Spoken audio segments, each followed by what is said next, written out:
Bonjour à tous. Je vous propose pour ma part de changer un tout petit peu d'époque puisque moi ce qui me passionne c'est le Moyen-Âge et notamment la sculpture du Moyen-Âge. C'est pour ça que pour mon mémoire de master, j'ai choisi de travailler sur un ensemble de chapiteaux qui proviennent de Toulouse, d'un monastère qui malheureusement n'existe plus du tout aujourd'hui, c'était le monastère de la Dorade sur les bords de la Garonne. Et dans ce monastère, il y avait énormément de chapiteaux. On en a retrouvé à peu près 70 qui sont tous maintenant au musée des Augustins. Et on les a triés, ces chapiteaux, en plusieurs groupes, selon leur chronologie. Et moi, mon objectif, c'est d'étudier le 4e groupe, qui a été réalisé donc, avec 20 sculptures par plusieurs ateliers, plusieurs mains. Ce sont ceux-ci. Malheureusement, en 3 minutes, je ne peux pas tous vous les décrire un par un, mais pour vous donner une idée rapidement, ils sont très différents les uns des autres. Il y en a qui représentent des scènes de la Bible, d'autres des scènes de la vie quotidienne. Il y a aussi pas mal d'ornements végétaux, et puis aussi des scènes de la mythologie.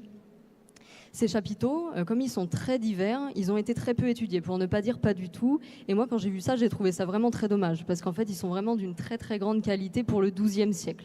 Je peux par exemple vous en montrer quelques-uns. Par exemple, celui-ci, qui est un chapiteau qui représente la vie d'un saint assez méconnu, Job, et je vous laisse admirer la grande finesse de l'ornementation, ne serait-ce que pour les ornements végétaux autour, et puis aussi pour les cheveux, les vêtements. C'est une très très belle pièce qui annonce déjà un petit peu le style gothique. Et puis, cette pièce aussi, un autre chapiteau qui, moi, me touche particulièrement, puisque vous le voyez, il représente un sculpteur en train de tailler un chapiteau. C'est une représentation rarissime pour le XIIe siècle. D'ailleurs, à ma connaissance, c'est la seule en France. Et en fait, cette pièce, elle est très intéressante parce qu'elle pourrait nous dire plein de choses sur le statut de l'artiste au Moyen-Âge, qui est, en l'état actuel de nos connaissances, assez méconnu. Donc ce chapiteau, ça pourrait être le signe très intéressant d'une certaine valorisation de l'artiste. Donc ça, c'est vraiment une question qui m'intéresse beaucoup et que j'essaye de creuser.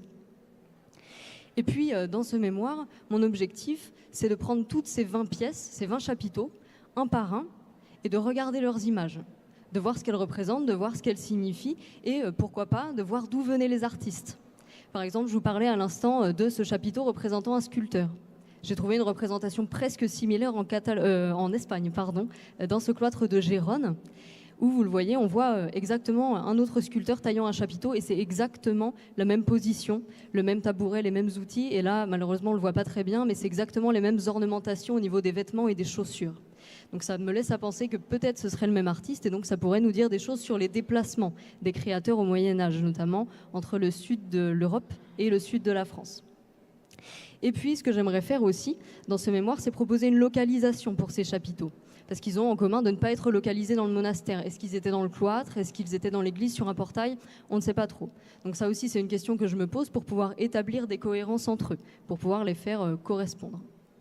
Bon, pour l'instant, je viens juste de commencer mes recherches, donc je pose plus de questions que j'amène de réponses. Mais j'ai bon espoir que dans les années à venir, au fil de mes recherches, cette étude que je compte mener, elle pourrait nous dire des choses sur la manière dont la sculpture romane a évolué à Toulouse et puis aussi plus largement dans le reste du Languedoc et aussi le sud de la France. Merci beaucoup.